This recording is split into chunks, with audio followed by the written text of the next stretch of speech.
Hello, and welcome to today's Up to Thrive Manage Your Mind Mindful Moment. Welcome to Up to Thrive, your go-to podcast for women's wellness in midlife, designed to educate, support, and inspire you to live your very best life. And now your host, Dr. Karina Sims. Hello, and welcome to today's Mindful Moment. We have had a recent spike in listeners, so if you're new here, thank you very much for listening. I am really glad you found the podcast. Today's Mindful Moment comes from a conversation I had with someone recently who I felt had a very limited view of her pretty amazing potential. She's doing some study and she's improving her skill and her knowledge base. And when I asked her what her plans were with these new credentials, she told me she wasn't sure this extra study was going to do much for her in terms of advancing her career. Now, I could clearly see that there was lots of potential and opportunity for her having these new credentials on top of her already significant pile of credentials and knowledge.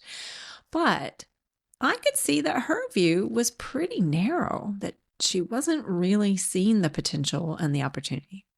So I gently attempted to stretch her mind a little bit. And I started giving some real life examples of people doing something kind of like in her field, but not following traditional pathways.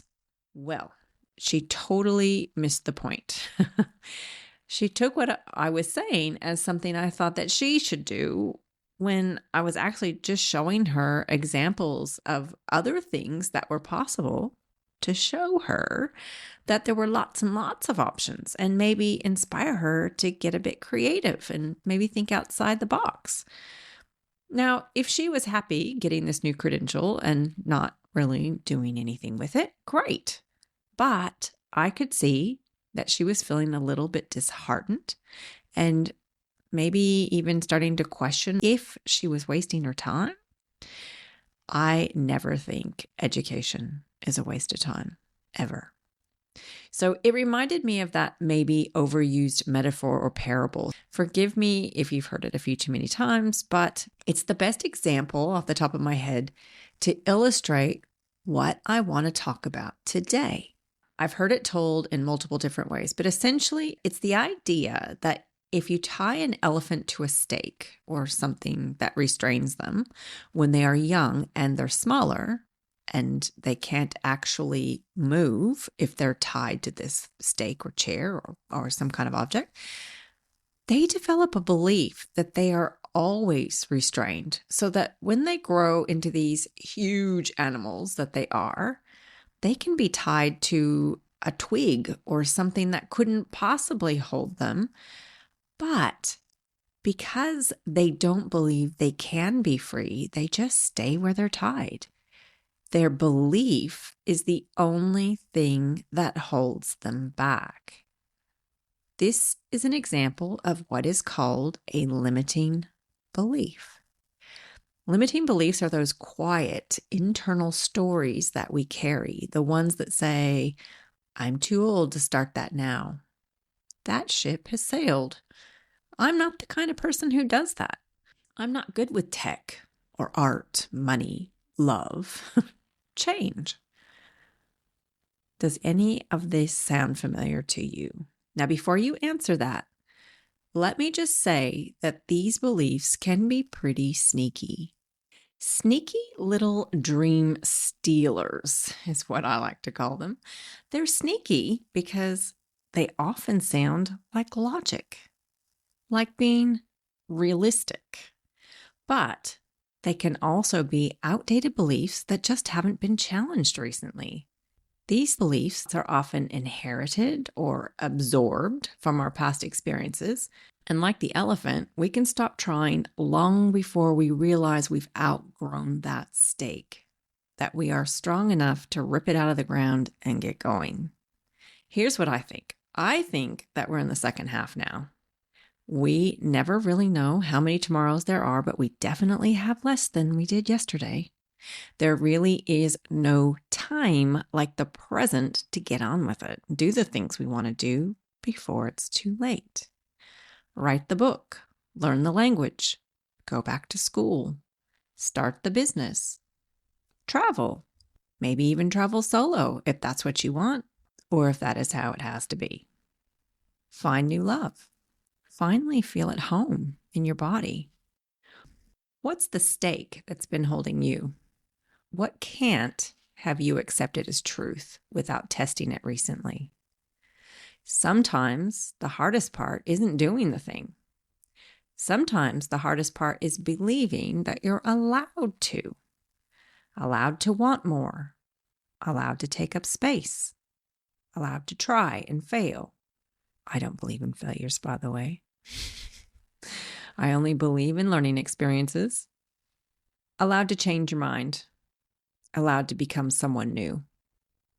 How about you give yourself permission to try? Really, what have you got to lose? How about trying to wiggle that stake just a little bit? Maybe sign up for the class. Open a blank document. Say it out loud to someone you trust. Book the flight. Take the walk, make the call, press the button. Find out if you're still tied to that stake that has no business holding you back any longer. I think there could be areas of your life where you've outgrown those old stories and it's time to write some new ones. Thanks for spending this time with me today, everyone. If this has stirred something in you, I would love to hear about it. You can message me from the podcast app, email me from my webpage, optothrive.com, or DM me on my socials.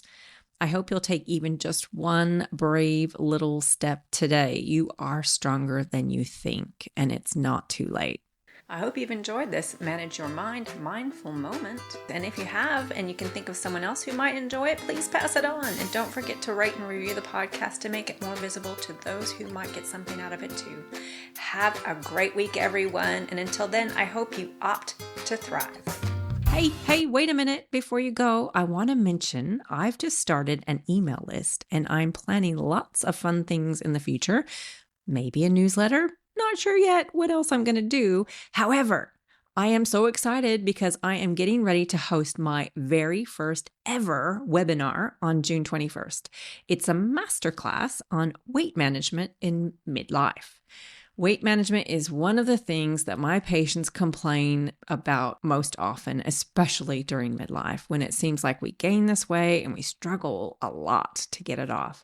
Now, if you've listened to previous episodes, you probably heard me talk about weight gain, and the difficulty in losing it was one of the things that made me take a step back and really assess where I was and look at the changes that I needed to make. So I'm going to take everything that I have learned from what is happening to our bodies at this stage of life in regards to weight to what we can do about it. I am so excited to share this information in one succinct window of time. So if you're interested in joining the email list or want to jump in on the masterclass, I'll pop a link in the show notes, and I'll also put links on my social media pages as well, which can also be accessed from the show notes.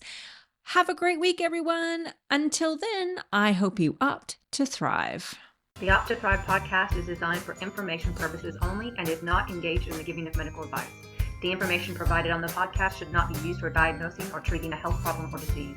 In no way should the information provided by Opt to Thrive be considered medical advice, and at all times the advice of a medical professional should supersede recommendations from Opt to Thrive. If you have or suspect you may have a health problem, you should consult your healthcare provider. The views expressed in this podcast are purely that of Dr. Sims and do not in any way reflect those of the institutions she contracts her medical services to. Thank you for listening to Opt to Thrive. If you've enjoyed listening, please rate and share the podcast. You can visit our website at optothrive.com and leave a comment for any subjects you would like to hear more about.